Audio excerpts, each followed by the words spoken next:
मोह नदी विकराल है, कोई न उतरे पार।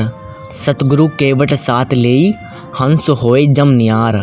संत कबीर कहते हैं, यह मोह माया की नदी भयंकर है, इसे कोई नहीं पार कर पाता है।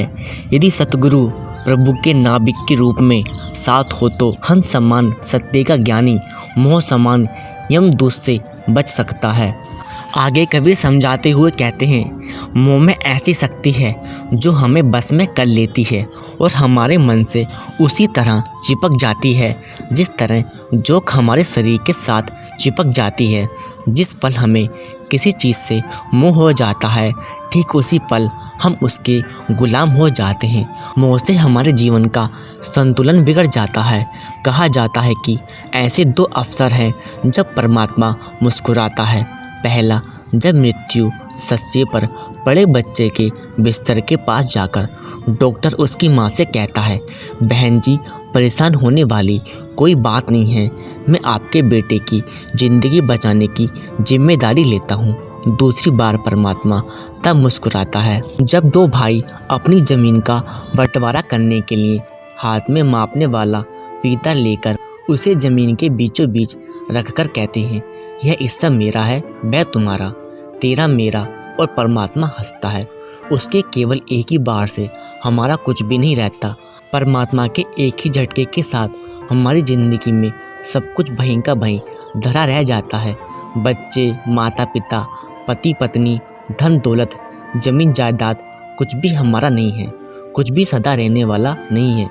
मोह केवल भ्रम है। जब अंत समय आता है, जब मौत दरवाज़ा खटखटाती है, न कोई रिश्तेदार न कोई दुनियावी पदार्थ हमारे साथ जाता है। हम अकेले जाते हैं, खाली हाथ जाते हैं।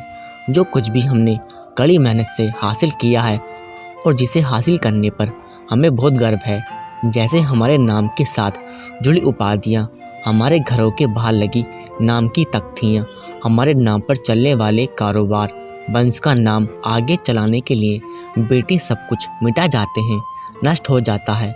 मौत इस बात का सबूत है कि मोह करना फिजूल है। इस अस्थाई संसार में हमारा कुछ भी नहीं है। हर चीज़ का, हर प्राणी का नाश हो जाता है।